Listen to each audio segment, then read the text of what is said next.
గ్రాముల బంగారాన్ని విడిపించి ఆ రోజు ఆన్లైన్ రేటుకే మేము కొంటాం. Sharma gold company. Suman TV ప్రేక్షకులకు నమస్కారం. ఈ రోజు మనతో ఉన్నారు BVSS రెడ్డి గారు. సార్తో మాట్లాడదాం. నమస్కారం సార్. శివోం అండి. సార్, ముఖ్యంగా మీరు ప్రీవియస్ ఎపిసోడ్స్ లో కానీ ఇంతకుముందు వర్క్ షాప్ లో కానీ డెబిట్ మేనేజ్మెంట్ అని ఒక వర్క్ షాప్ చేయడం జరిగింది. ముఖ్యంగా మనీ మేనేజ్మెంట్ అనేది ఏ విధంగా చేసుకోవాలి, అది చేసుకోకపోతే ఏ విధంగా నష్టపోతారు, ఎన్ని కోట్లు సంపాదించిన వాడైనా ఏ విధంగా నష్టపోతుంటారు, కేవలం 10,000, 20,000, 30,000 సంపాదించే వాడైనా సరే ఎలా లక్షాధికారి అవుతాడు అనే డిఫరెన్స్ చెప్పడం జరిగింది. మరొకసారి మన ఆడియన్స్ కోసం మనీ మేనేజ్మెంట్ అందులో ఉన్న మెలికలు చెప్తారు. Shivom, welcome to my home lucky home Vedic MahaVastu and money సూత్ర.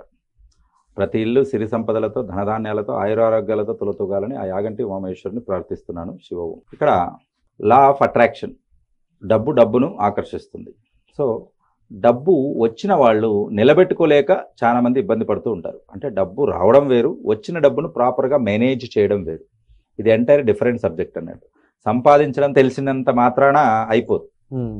కాబట్టి అది వడ్డించి వార్పించేంత వరకు మన బాధ్యత ఉంటుంది. కాబట్టి ఆ సంపాదించింది తర్వాత తరాల వరకు దాన్ని పదింతలు చేయడం, లేదా పదింతలు చేయకపోయినా సంపాదించిందన్న వేరే వాళ్ళకి ఇవ్వడం. అంటే మన తర్వాత తరాలకు ఇవ్వాలి కదా. మన తల్లిదండ్రులు మనకి ఇచ్చారు, మనం దాన్ని కనీసం డబులో ట్రిబులో చేయాలి, లేదా టాలెంట్ ఉంటే 100 రెట్లైనా చేసి ఇవ్వవచ్చు. అలా చేసుకోవాలి అని అంటే ఫస్ట్ ఉండవలసిన జాగ్రత్తలు ఏంటి అనేది మనం ఇవాళ తెలుసుకుందాం. ఇక్కడ మీకు ఒక చిన్న ఉదాహరణ చెప్తాను. కౌన్ బనేగా కరోడ్పతి KBC అనేది ఏదైతే ప్రోగ్రాము అమితాబ్ బచ్చన్ గారు స్టార్ట్ చేశారో ఆ టైంలో కల్లా నేను చెప్పిన మనీ మేనేజ్మెంట్ అనేది సరిగా చేయలేక మైనస్ ఒక 50 కోట్ల అప్పుల్లోకి వెళ్ళిపోయారు అమితాబ్ బచ్చన్ గారు. ఎప్పుడు అది? నేను మెడిసిన్ చేసేటప్పుడు బెల్గాంలో ఉన్నాను. అట్ ద టైమ్ 98, 99 ఆ టైంలో, 97, 98 అనుకుంటా. అప్పుడు KBC అనగానే అందరూ వచ్చి కూర్చునేవాళ్ళు. సో ఆ టైంలో ఆయనకి ABCL అని అమితాబ్ బచ్చన్ కార్పొరేషన్ లిమిటెడ్ అని పెట్టాడు. డబ్బు విపరీతంగా వచ్చేది, ఆయన సూపర్ స్టార్ కదా. కాబట్టి అసలు ఆసియా ఖండంలోనే అంత డబ్బు, అంత పేరు సంపాదించాడు, అంత క్రేజ్ కూడా సంపాదించాడు. కానీ సంపాదించిందంతా ఈ ABCL అనేది పెట్టి పోగొట్టుకున్నాడు. నెంబర్ 1 మనం ఏం నేర్చుకోవాలని అంటే, యాక్టింగ్లో నువ్వు బెస్ట్ అన్నప్పుడు యాక్టింగ్ మీదే ఫోకస్ పెట్టాలి. ప్రొడక్షను, తర్వాత distribution, film making, all entire difference. మీరు బాగా చూడండి. మీరు బాహుబలి తీసిన డైరెక్టరు వరల్డ్లోనే బెస్ట్. నన్ను అడుగుతుంటే జేమ్స్ కెమెరాన్ కన్నా నేను ఇదన్నే అంటాను. ఎందుకంటే జేమ్స్ కెమెరాన్ గ్రాఫిక్స్తో చూపిస్తున్నాడు, ఆయన మైండ్లో ముందు పిక్చర్ రెడీ చేసుకుంటాడు. అసలు సామ్రాజ్యం అనేది ఎలా ఉండాలి, వాటికి మంచి మంచి పేర్లు, శివగామి అని, బాహుబలి అని, ఆ పేర్లు చూడంగానే ఒక రకమైన వైబ్రేషన్ వస్తుంది. మనం ఎక్కడో పురాణాల్లోకి వెళ్ళిపోయామని అనిపిస్తుంది. అదంతా మైండ్లో ఊహించుకునే శక్తి మనకు వచ్చింది. ఆయన ఎక్కడైనా యాక్టింగ్ చేశారా? పోనీ ఎక్కడైనా వేరే వ్యాపారాలు చేశాడా? ఆయనకి ఏదో వచ్చో అది చేసుకున్నాడు, టాప్ సూపర్గా ఉన్నాడు. అలాగా ఆయన యాక్టింగ్లో బాగా సంపాదించుకున్న తర్వాత దాన్ని ఇంకా డబుల్ ట్రిపుల్ చేద్దామని నేను చెప్పా కదా, అలా చేయాలని. అందులో ఒక పొరపాటు అనేది జరిగి మొత్తం కంప్లీట్గా వెళ్ళిపోయి ఇంకా ఫుల్ డిప్రెషన్లోకి వెళ్ళిపోయారు. అప్పుడు సోనీతో కాంట్రాక్ట్ అయింది. ఏంటంటే KBC. అందులో ఆయన ఒక యాంకర్గా, యాక్టర్గా రాలేదు, ఒక పార్ట్నర్గా వచ్చారు. Is not an anchor. KBC is the partner అన్నట్టు. ఆ పార్ట్నర్తో వచ్చిన కాన్సెప్ట్ హిట్ అయ్యాక ఆయన అప్పులన్నీ పోయి మంచి పొజిషన్కి వెళ్ళి మళ్ళీ ముందున్న పూర్వస్థాయికి చేరుకోగలిగాడు కౌన్ బనేగా కరోడ్పతి. సో ఈ ప్రోగ్రామే ఒక ఉదాహరణ. ఈ ప్రోగ్రామ్ ద్వారా కూడా ఎన్నో రెట్లు ఉదాహరణలు ఉన్నాయి. అప్పుడు KBC అంటే పిచ్చి ఉండేది జనాలకి. ఏం క్వశ్చన్ అడుగుతారో అది తెలిసిన వాళ్ళు ఊహ పోయి మళ్ళీ దాంట్లో ఏదో మెసేజ్లు పెట్టి చాలా చేసేవాళ్ళు. కొన్ని 100 ఎపిసోడ్లు చూశాను నేను. సో ఇక్కడ అందులో 1 crore ఉన్నప్పుడే అంత క్రేజ్ ఉంది. 5 crores చేశారు దాన్ని. ఆ 5 crores చేసినప్పుడు ఒక సాధారణ SSC teacher, secondary grade teacher, అతను బీహార్ UP అనుకుంటా, అతను 5 crores కొట్టాడండి. 5 కోట్లు అంటే ఆ నాలెడ్జ్ అనేది అఖండం. కాబట్టి టీచర్గా ఉన్నటువంటి నాలెడ్జ్ని వాడుకుని 5 కోట్లు తీసుకున్నాక కరెక్ట్గా సంవత్సరం తర్వాత మళ్ళీ స్కూల్కి వెళ్ళడం మొదలుపెట్టాడు 20,000 జీతానికి. మళ్ళీ ఎందుకంటారు? మేనేజ్మెంట్ మీరు అన్నారు కదా, నిలుపుకోవడం. రావడము అనేది భగవంతుడు ఇవ్వడం అనేది ఆయన బాధ్యత తీరిపోయింది. కానీ నువ్వు దాన్ని నిలుపుకోవాలిగా. నిలుపుకోవాలనంటే ఎక్కడిదక్కడ లాక్ చేసి పెట్టుకోవాలి, లేదా దాన్ని మంచి పెట్టుబడి పెట్టి డబుల్ ట్రిపుల్ చేసుకోవాలి. ఇక్కడ తనేం చేశాడనంటే, ఎప్పుడైతే డబ్బులు రాగానే ఈజ్ బికమ్ ఏ సెలబ్రిటీ. ఏమయ్యాడైనా ఒక సెలబ్రిటీ అయ్యాడు, పేపర్లు టీవీల్లో ఆయన పేరు చెప్పడం చేయడం అనగానే కొంచెం ఛాతి ఒక 2 ఇంచులు పెరగంగానే బయట క్యూ నిలబడి ఉంటారు. ఎవరు? ధర్మాలు దానాలు దానికోసం. నేను చేయమని తప్పడం అనడం లేదు, నీకున్న దాంట్లో 10% చేయమని ఇప్పటికైనా చెప్తాను, ఇప్పటికీ చెప్తాను, నేను కూడా అదే చేస్తాను. కానీ ఈయన 90% చేయడం మొదలుపెట్టారు. ఉన్నదంతా ఇచ్చేయడం, అడిగిన వాళ్ళకందరూ ఇచ్చేయడం, కొన్ని రాంగ్ పెట్టుబడులు పెట్టడం. ఇందాక అన్నాను కదా, అమితాబ్ బచ్చన్ గారు ఏదైతే తప్పు చేశారో ఇక్కడ కూడా తెలుగు ఫిలిం ఇండస్ట్రీలో చాలా మంది చేతులు కాల్చుకున్నారు సినిమాలు తీసి. కాబట్టి అలా తీసి రోడ్డు మీదకి వచ్చిన వాళ్ళు కూడా ఉన్నారు.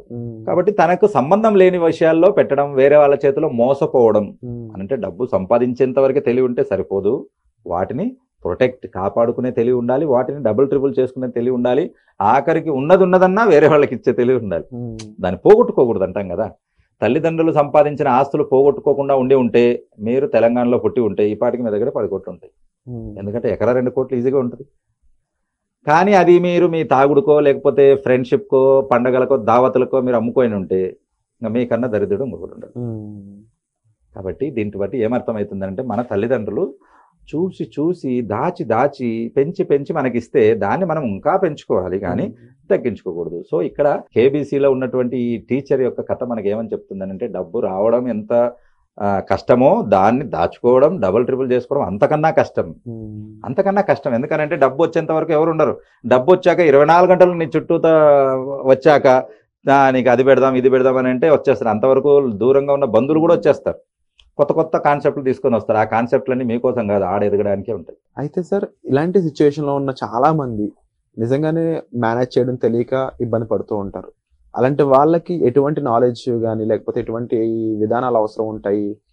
వాటికి సంబంధించిన ప్రోగ్రామ్ కూడా స్టార్ట్ చేస్తున్నారని తెలిసింది, డిఫరెంట్ వర్క్ షాప్స్ అనేవి. వీటిలో ఎలా పార్టిసిపేట్ చేయాలంటారు? మిమ్మల్ని ఎలా అప్రోచ్ అవ్వాలంటారు? ఈ 21st మనము డెబిట్ మేనేజ్మెంట్, మనీ మేనేజ్మెంట్ అని ఒక క్లాస్ కండక్ట్ చేస్తున్నాం. 6 hours క్లాస్లో ఇది ఒక 1 hour టాపిక్ ఉంటుంది. దీని తర్వాత వాళ్ళందరినీ ఒక గ్రూప్ చేసి పెట్టి వాళ్ళకు అడ్వైజ్లు ఇవ్వడం అనేది జరుగుతుంది. సో ఇప్పుడు ప్రధానమైనటువంటి ఏంటంటే ప్రపంచం మొత్తం మీద ఉన్నటువంటి ఏంటంటే మెంటర్షిప్ అనేది ప్రధానం. అందరికి ఏదో ఐడియా ఉంది, ఏదో చేయాలి, కానీ ఎలా చేయాలో తెలియదు. ఏదో మనం చేసేయాలి, ఎక్కడ ఎప్పుడు ఎలా చేయాలనేది తెలియక చాలా మంది ఇబ్బంది పెడుతుంటారు. ఆ మూడిట్లోనే తప్పులు జరిగి ఉన్న రాంగ్ ఇన్వెస్ట్మెంట్, లేకపోతే లీగాలిటీ లేని ప్రోడక్ట్లు డబ్బులు పెట్టి పోగొట్టుకోవడము, లేకపోతే కొన్న ప్రోడక్ట్ని అమ్ముకోలేకపోవడము, ఇలాగా లేదా వాల్యూ లేని ప్రోడక్ట్ని తీసుకోవడము, ఇలాగా చేస్తూ ఉంటారు. కాబట్టి నాకు తెలిసిన ఒక డాక్టర్ ఉన్నాడండి రాయలసీమలో, 10 కోట్లలో డబ్బు పోగొట్టుకున్నారు. ఎలా పోగొట్టుకున్నారని అంటే సంపాదించడానికి పాపం రాత్రి పగలు ఫ్యామిలీని పోగొట్టుకుని నిద్ర ఆహారాల ఆరోగ్యాన్ని పనంగా పెట్టి షుగర్లు స్టంట్లు వేయించుకుని కష్టపడి సంపాదిస్తారు. సంపాదించాక అంత కష్టపడి సంపాదించింది ఎక్కడైనా ఇన్వెస్ట్మెంట్ పెట్టే ముందు 10 నిమిషాల్లో డిసైడ్ చేస్తారు. అది తప్పు. 10 minutesలో మీరు ఎలా డిసైడ్ చేస్తారు 10 కోట్లు పెట్టుబడిని? కనీసం ఒక నెల ఉండాలి స్టడీ. ఎక్కడైనా మనం పెడుతున్నాం, దీని ఫ్యూచర్ ఏంటి, ఇంతవరకు ఇటువంటివి ఎలా సక్సెస్ అయ్యాయా, ఫ్యూచర్ ఎలా ఉంటుంది, ఒక 10 ఏళ్ల తర్వాత ఈ ప్రోడక్ట్కి డిమాండ్ ఉంటుందా, మనం తీసుకునే సైట్ లీగాలిటీగా ఉందా లేదా, ఇవన్నీ ఏమి చూడరు, టక్కని పెట్టేస్తారు. అందరూ చేసే ప్రధానమైన తప్పు ఇదే. కాబట్టి చాలా మంది డబ్బు సంపాదించిన వాళ్ళకంటే డబ్బు పోగొట్టుకున్న వాళ్ళు ఎక్కువ ఉంటారు. ఎందుకనంటే దానికేమో సంవత్సరాల తరబడి కష్టపడతారు పాపం, పెట్టేటప్పటికి కొన్ని ఒక 2 రోజుల్లోనే మొత్తం పోగొట్టేసుకుంటారు. దీన్ని బట్టి ఏమర్థమవుతుందనంటే లక్ష్మి చంచలత్వం నిజమే అనిపిస్తుంది. వచ్చిన దానికి మనం కాపాడుకోవాలనంటే చాలా కష్టపడాలి. ప్లస్ వాటిని మనము ఒక దాంట్లోకి మనం చర్నింగ్ చేస్తూ ఉండాలి. అలా చేస్తూ ఉన్నప్పుడే అవి వస్తూ ఉంటుంది. కాబట్టి మీకు మ్యూచువల్ ఫండ్స్ ఐడియా చూసే ఉంటారు, 5 గుడ్లు ఒకటే దాంట్లో పెట్టుకుంటే డిఫరెంట్ పెట్టండి, ఒకటి మురిగిపోయినా మిగతా వస్తాయని చూపిస్తారు.